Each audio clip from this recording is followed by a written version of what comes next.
I unexpectedly returned to my wine storage barn earlier than planned to surprise my husband on our 10th wedding anniversary and accidentally discovered my husband kneeling down, kissing the belly of a blonde woman who was 6 months pregnant. I stood frozen. My husband said, "Lisa, one day you'll inherit this vineyard from your dad." While my husband's close friends were cheering, "William, the best dad in America!" They were throwing a party in my wine barn, drinking my wine, yet they betrayed me. Before seeing what I will do next, please hit the like button and subscribe to follow the hardest chapter in a woman's life. My name is Lauren Miller, 35 years old, owner of Miller Vineyards. I still remember that afternoon. The San Francisco sky lit up in a golden hue, just like the wine I had spent a decade perfecting. I walked out of the wine fair to a round of applause, holding a certificate that read Winemaker of the Year from Wine Spectator magazine. I wore a square-necked red dress. The one William once said made me look like a bold glass of Merlot. I smiled, bowed, then raised a glass of Miller Chardonnay 2018 and said to the audience, "Wine is the legacy of the land and of honesty." They laughed, they clapped, and yet all I could feel was a strange emptiness inside. When our partners invited me to celebrate, as they did every year, I simply smiled and said, "I have other plans tonight." It's our 10th wedding anniversary. I hadn't told William yet. I wanted to surprise him. A simple dinner, candles, and a bottle of 2016 Cabernet. The year we got married. I wanted him to be proud, to see that the woman he once believed in had truly done what she promised. I drove my Tesla Model Y out of San Francisco through the winding roads of Napa Valley, the sunset casting its glow over the hills of grapevines. In the car, I played the Wine Country Evening playlist on YouTube, soft jazz blending with the wind outside the window. I stopped at a Shell station, bought a latte from Starbucks, and a small bouquet of lavender. The flower William once said smelled just like the earth after harvest. I placed the bouquet on the passenger seat and smiled at it. On the radio, there was news of a wine fraud in Sonoma. A distributor caught diluting wine for profit. I paid it no mind. All I could think about was getting home, making dinner, and telling my husband, "We've come so far." But when I arrived at the gates of Miller Estate, something felt off. A strange SUV was parked right in front of the barn, the plate from San Mateo, not one of our staffs. A handwritten sign hung at the door.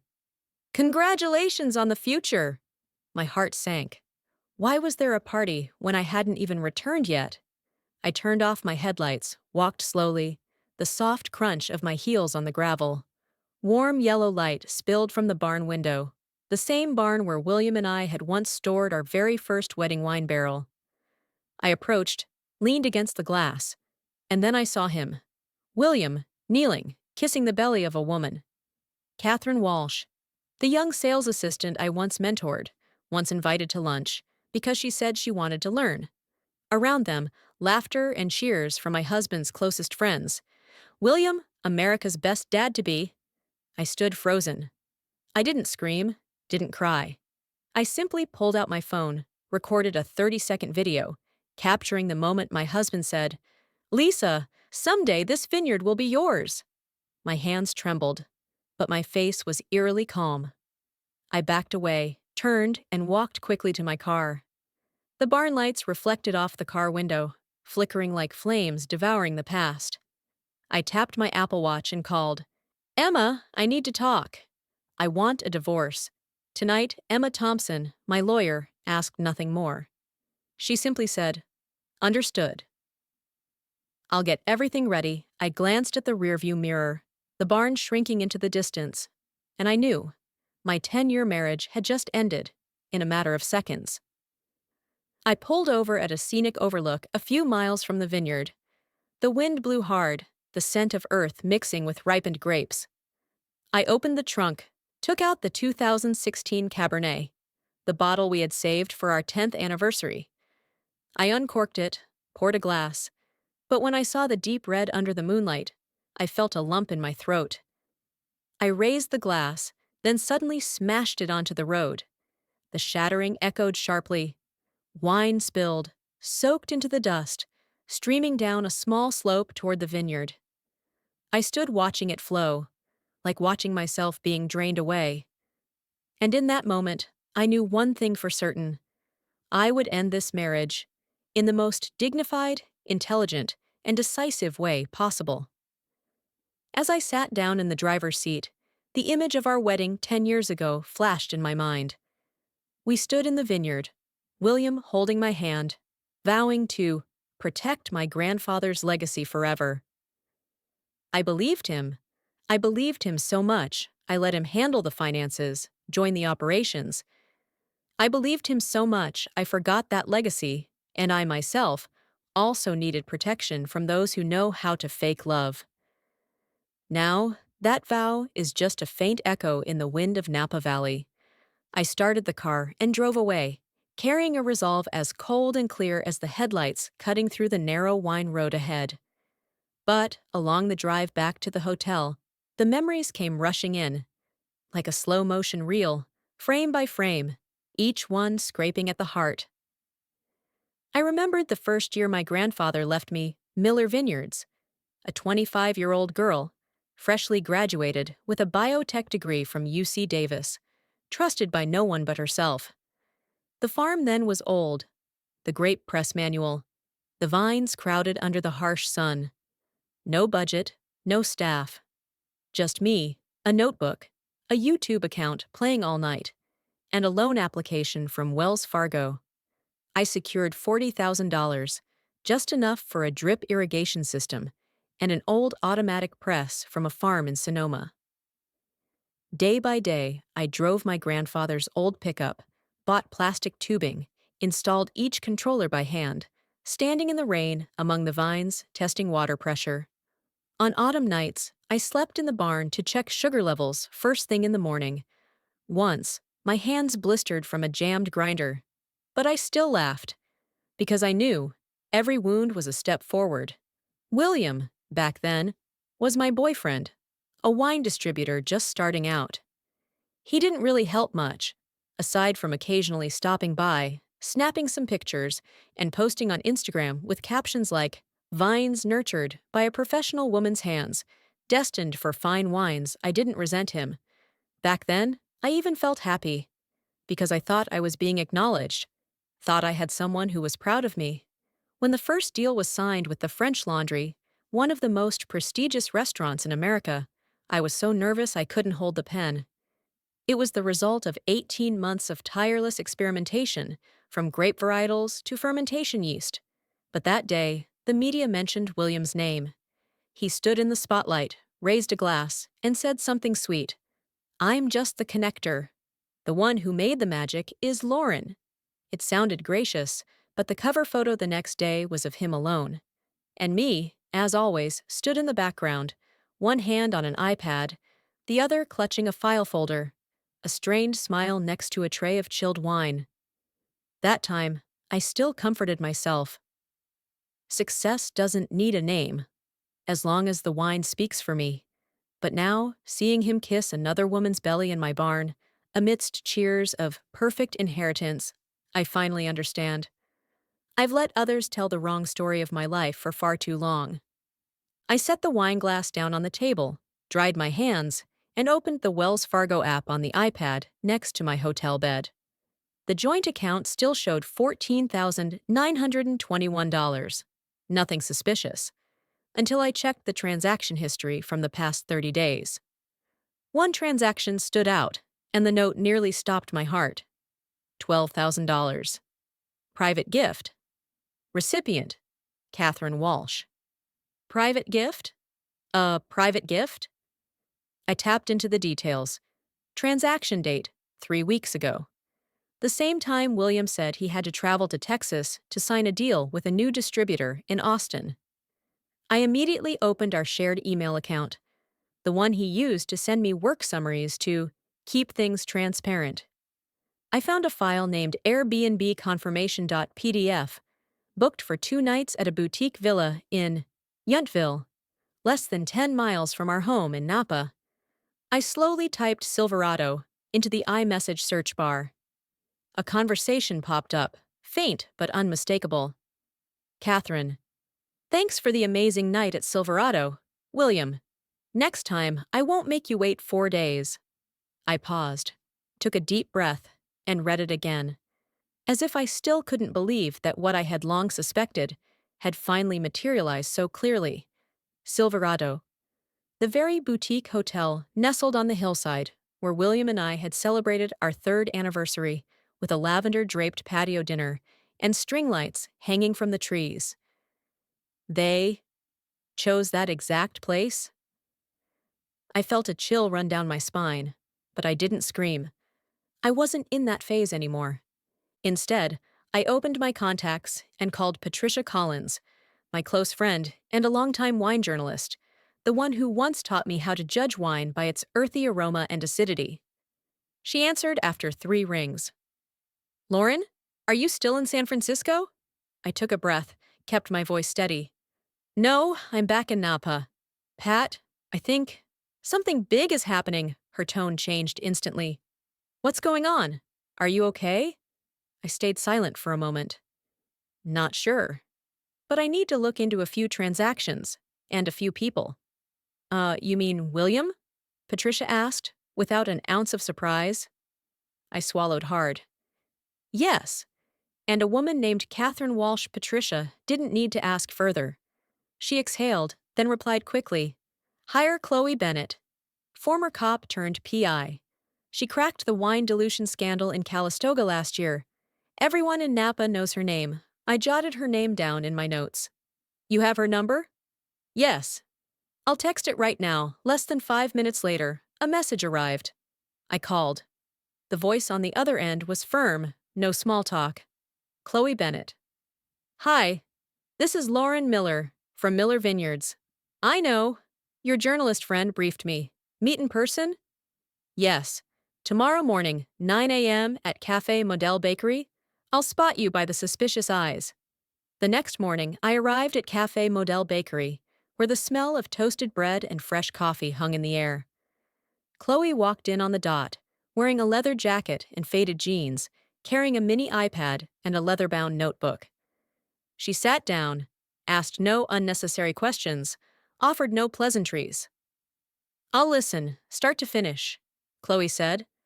It's okay if things are out of order. Just give me what you've got. I began recounting piece by piece. The $12,000 transfer to Catherine marked private gift. The Airbnb confirmation for Yountville during the supposed Texas trip. The iMessage, thanks for the amazing night at Silverado. I told her about seeing them in the barn. The congratulations on the future sign, and the video I captured on my iPhone. Chloe listened, nodding now and then typed a few notes into her iPad. All right, this is a solid lead. First, I'll follow 3 parallel tracks. 1. Financial, statements, transfers, loan agreements. 2. Visual, travel logs, hotel cameras at Silverado, Airbnb check-in history, credit card traces. 3. Legal documents, any recent consulting contracts or asset transfers signed by William or with signs of forgery. She leaned in. I'll need William's legal name, his company email, his social security number, or the company EIN if available, and any documents you've got, like your grandfather's will or company certificates. The more you give me, the faster I move. I handed Chloe a hard drive containing scans of my grandfather's will, screenshots of the Wells Fargo transfer, and a copy of the company email Patricia managed to download. Chloe packed each item into her bag, her eyes turning cold. I'll trace the path, pull hallway footage from Silverado, comb through Airbnb records, and if needed, access credit card bills through legal channels. I also have a source in the distribution sector. He'll tell me what William has pulled and where it's been sent. As we left the cafe, Chloe said one last thing. Stay calm and don't post anything on social media. If they know you're digging, they'll start covering tracks. Let me handle the dirty work. I'll dive beneath the surface and bring everything into the light. I took back the hard drive, feeling as though I was reclaiming a piece of the power I'd lost. For the first time since seeing them in the barn, I had a plan and an ally. 3 days later, an email from Patricia appeared among dozens of spam messages. The subject line was plain: urgent legal transfer fraud. I opened it. Inside was a screenshot of an internal consulting agreement sent by William via company email. In the contract, Catherine Walsh was named Special Wine Strategy Consultant, with a clause granting her 10% equity in Miller Vineyards under the guise of strategic consulting equity. At the bottom was William's e-signature and an ID string created from my company account, entirely forged. I didn't need to read it twice. I forwarded it directly to my lawyer, Emma Thompson, with a short note: "We need to act now." 10 minutes later, Emma called back. Her voice was calm but sharp as a scalpel. "Lauren, this is clear fraud. I'll file an emergency motion Monday morning to freeze any accounts under William and Catherine's names at the San Francisco County Court. At the same time, we'll file for divorce. But I need all documents proving that Miller Vineyards is your separate property, not marital property." I didn't hesitate. I hung up, went to the study, knelt down, and opened the safe behind the bookshelf, where I kept everything my grandfather had left me. I pulled out a black Western digital hard drive labeled Legacy, Estate Planning, which held the scanned original of my grandfather's will, along with the official deed transferring the estate to my name in 2015, before William and I got married. Everything was notarized and signed by my grandfather's personal attorney, Evelyn Crenshaw. I plugged the hard drive into my MacBook, backed up the entire folder into an encrypted Google Drive, and granted Emma access. You can never be too careful. Once done, I printed out a paper copy, slipped it into a slim brown leather folder, and tucked it into my bag, in case I needed to show up in court unexpectedly. I stood up and looked at the framed photo of my grandfather on the desk. He wore a mud-stained shirt, holding a fresh grapevine, eyes as resolute as the years he taught me to taste wine with the heart. "I won't let anyone steal what you left behind," I whispered.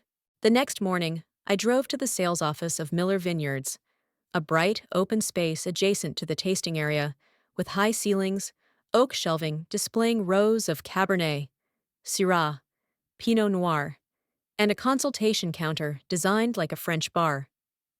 Catherine Walsh was at the counter, rearranging bottles of 2019 Cabernet onto the shelves, wearing cotton gloves, looking busy and completely unsuspecting. I walked in. No noise, no slamming doors. I gently placed a brown leather folder on the glass table in the center of the room. Catherine looked up. "Lauren, do you need any help?" she asked, forcing a smile, her lips twitching slightly. I opened the folder. A photo of her and William at the Silverado Hotel. An Airbnb invoice from Yountville, with the booking made under the name William Carter. A printed email showing a $12,000 transfer from our joint account, labeled Private Gift. And finally, the forged consulting contract, clearly stating 10% equity in Miller Vineyards. I looked at her, my voice low, but each word striking the wooden floor like a hammer. "Do you even realize whose legacy you're trespassing on?" Catherine turned pale. She stepped half a foot back, but still tried to stay composed. 4 months ago, he told me you two were already getting divorced. And it would all be finalized before my baby is born." I didn't react right away. I just looked at her like I would at a test whose answers I already knew. Then I gave a cold smile, the kind I used to wear when partners dismissed me for being a woman in the wine industry. "Divorce is the right move," I said slowly, each word precise. "But the moment I made that decision was when you and my husband were drinking my wine, laughing in my wine barn, not 4 months ago." She stood frozen. I closed the folder, then laid one final document on the table, a suspension notice drafted by my attorney, Emma. "Due to internal investigation and conflict of interest, you are hereby suspended from all system access at Miller Vineyards, effective immediately." Her hand shook as she picked up the paper. "You? What gives you the right?" I cut her off, voice steady. Don't call me you. I am Lauren Miller, the legal owner of this estate, and the one who will protect it from people who think they can sneak in through the back door. I turned and walked away. Behind me, there was silence. No more clinking glass, no more excuses, and as the glass door closed behind me, I knew. I had just reclaimed a part of myself. Back home, I didn't drink a drop of wine. I didn't need to. I opened my laptop, logged into the joint Wells Fargo account, where William still had withdrawal access, and where he once labeled a $12,000 transfer to Catherine as marketing event investment. I moved $150,000 from that account into one under my name only, a password he had never known. Immediately after, I canceled all supplementary cards, including the American Express Platinum he regularly used to book flights, pay golf fees, and rent luxury cars for client meetings. The screen displayed, "Supplementary card canceled, effective immediately." I sat up straight. It didn't feel like victory. It felt like control restored. Less than an hour later, Emma Thompson called. "I've sent a legal letter to William," she reported. "It includes a notice of financial investigation, demands clarification on transfers, suspicious contracts, and the use of your name, Lauren Miller, for unauthorized loans." I could hear typing in the background. "We've also filed an emergency petition with the San Francisco County Court to temporarily freeze any transactions related to Miller Vineyards. The court will review it within 72 hours. In the meantime, don't disclose anything publicly, unless, of course, you're ready for a media chess match."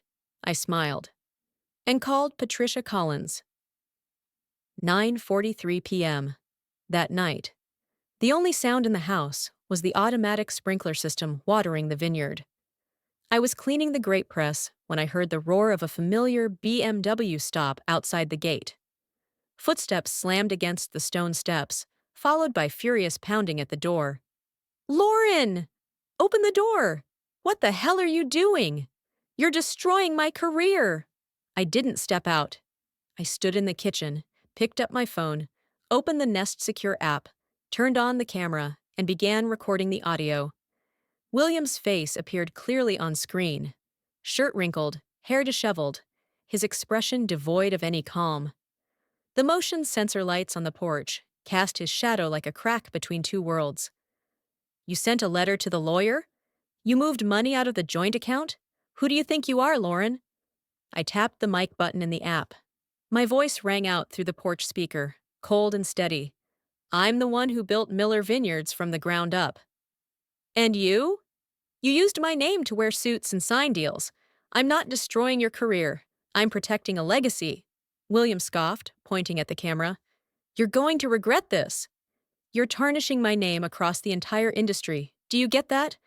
I answered calmly. "You should leave now. The security system is recording everything, and if you bang on this door again, I will call Napa County Police for nighttime residential harassment. My attorney is already prepared." I shut off the speaker. William slammed the door one final time, then turned and shouted, "Fine. Have it your way. Let's see who's left standing after this divorce." I sat in the kitchen, calmly sipping a cup of peppermint tea. I knew William, and I knew this wouldn't be the last time he shouted. But this time, I was ready. Not just to endure, but to confront, with strategy. The next morning, my phone wouldn't stop vibrating. Patricia messaged, "Lauren, the article's out. 27,000 reads in just 8 hours." I opened the Wine Enthusiast blog, an anonymous piece titled, "Napa, Businesswoman, Faces Internal Financial Fraud." No names mentioned, but everyone in the industry knew. It was me, and the other party was William. Just a few hours later, a representative from Harvest Lane Distribution, a major distributor in California, sent William an email. "We are pausing collaboration until the internal issue is transparently resolved." A portion of that email leaked and was shared on the Some Club Napa forum. Public opinion exploded. First comment, "Another man riding on his wife's talent and still cheats." Then, "Miller Vineyards is Lauren's brainchild. Everyone knows that." And finally, "Don't bring drama into my wine glass."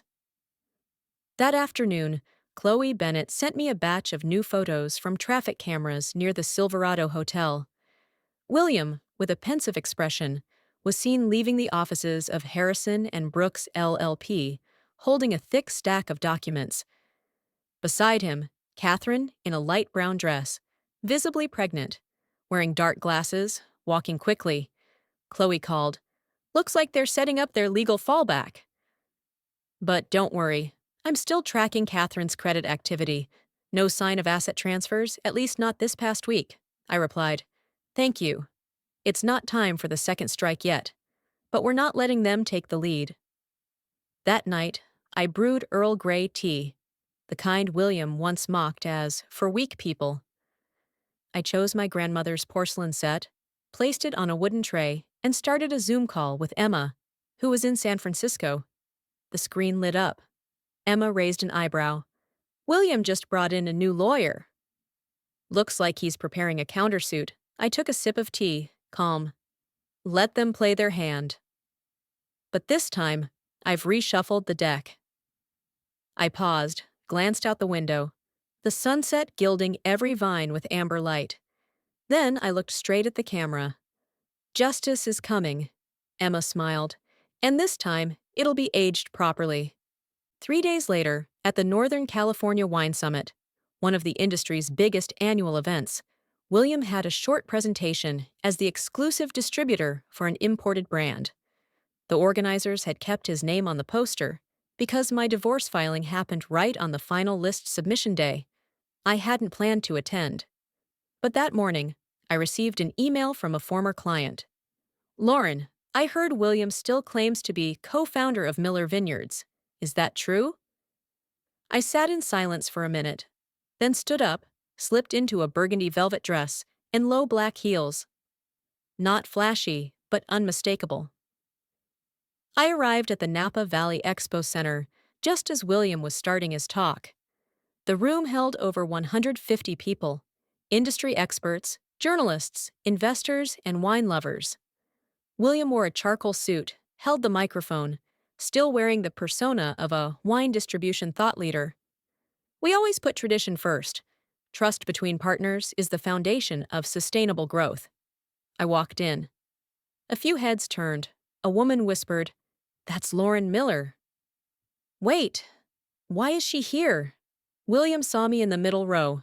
He paused for half a second but kept going. And the most important thing is preserving reputation. When a brand faces challenges, I raised my hand. Not high, not dramatic, just enough to shift every gaze in the room. The event moderator spoke up. "Excuse me, questions will be taken after the talk." I stepped forward, calmly, deliberately. "I don't have a question." Just a brief correction, I looked at William. His eyes darted, like he remembered the security footage from the other night. William Carter is not a co-founder of Miller Vineyards. He did not invest. He provided no technical contribution. He was not the one aging the first barrels. He was the one benefiting from them. The room went silent. And if anyone here cares about justice in the wine industry, look up the case being filed in San Francisco County Court this coming Monday morning. I turned and walked away. No applause needed, no response required. The truth spoke for itself, in a room once filled with the very flavor I'd labored to create. On the drive home, my phone buzzed nonstop.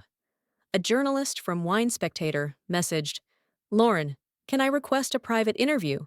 Your story deserves to be told." I didn't reply yet. I just put on a soft jazz playlist and watched the golden dusk stretch across the vineyard rows along Silverado Trail. I knew this wasn't the end, but this was the turning point. That afternoon, I returned home. My grandfather's old stone house was quiet, as if nothing had happened.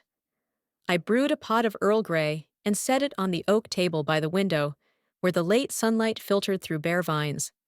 I opened the safe. Next to the hard drive containing the scanned will was the most important piece of evidence. An old video my grandfather had recorded on a Sony camcorder. He sat in the vineyard, saying to me, "Lauren, this land isn't mine. It's the memory and sweat of our entire lineage. If someone wants to take it, make them prove they've planted something. I cried.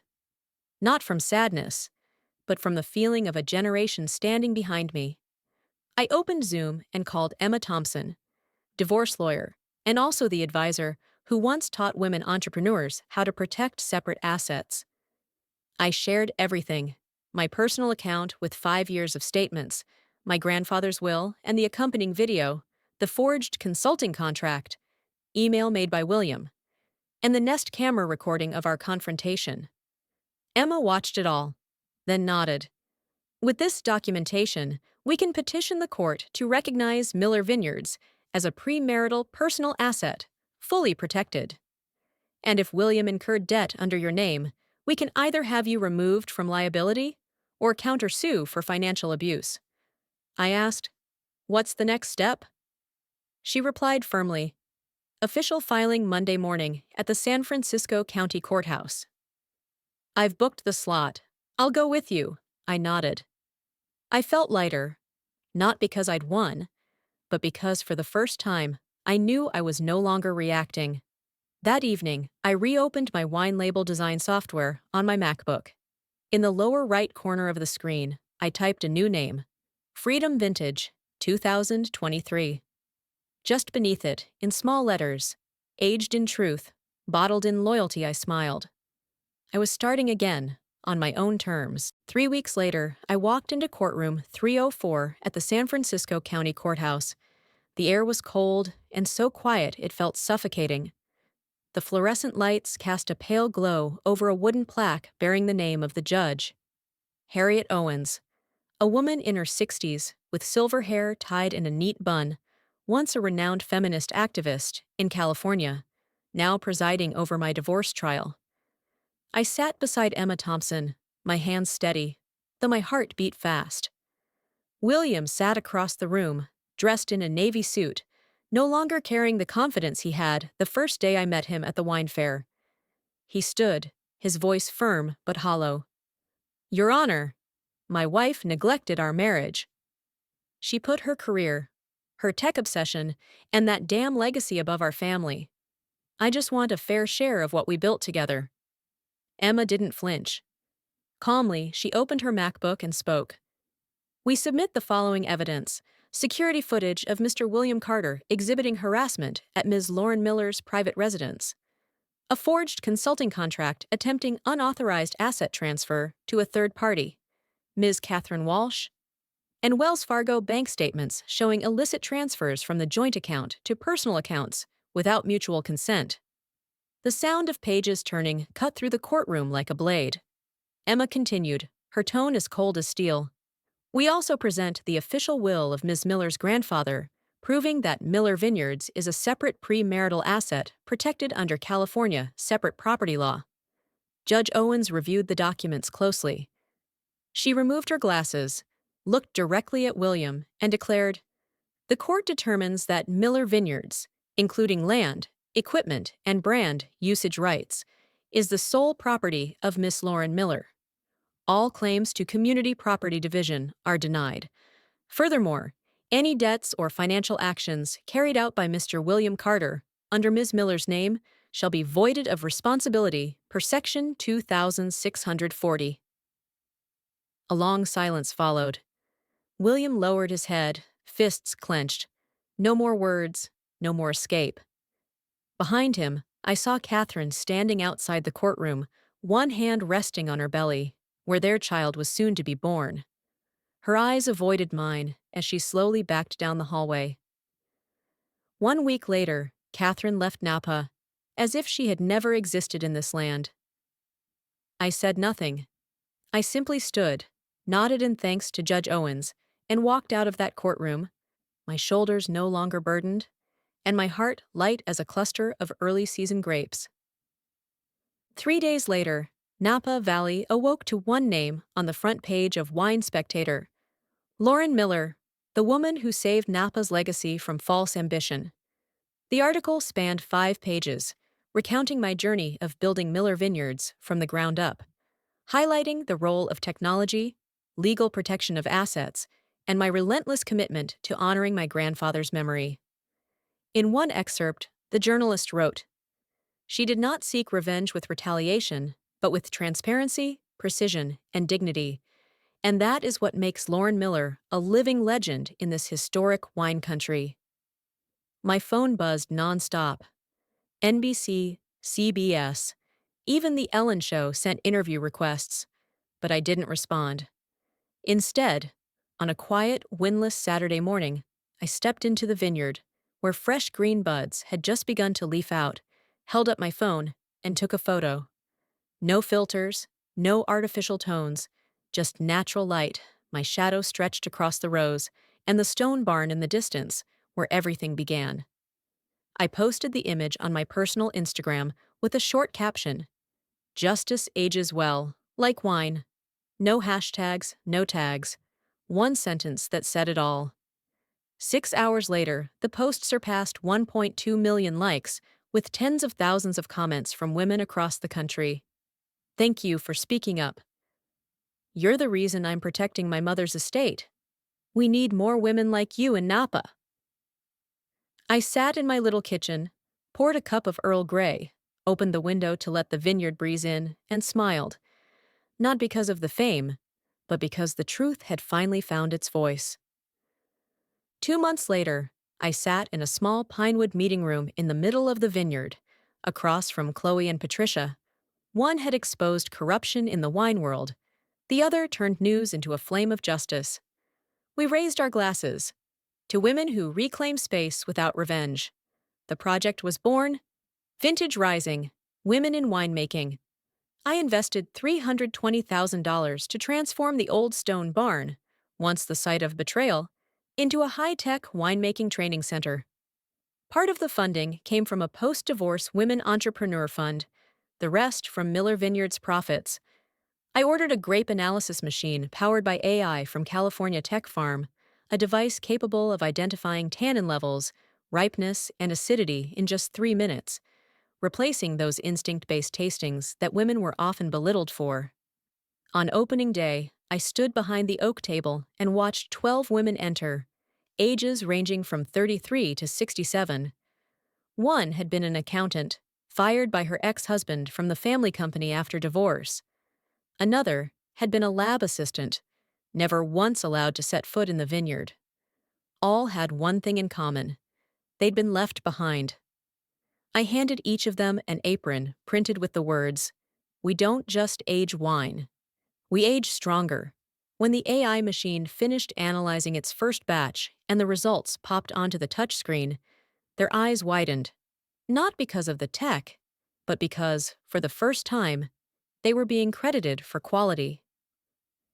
Chloe leaned in and whispered, "You're doing something this industry has never dared to try." I looked up at the ceiling, where I once stood on a rainy night, hearing William's lies echo behind my back, now adorned with soft gold pendant lights, illuminating the faces of women writing notes, laughing, learning. I said nothing, just held tightly the glass of 2016 Cabernet in my hand. The wine born of my wedding year, now a symbol of new beginnings. The launch event for Vintage Rising took place on a Saturday afternoon, when the Napa sun was just soft enough to gild the vines in pale gold. I wore a white linen dress, with the same brown boots I wore through my first harvest season, not to look good, but to remember what I'd walked through.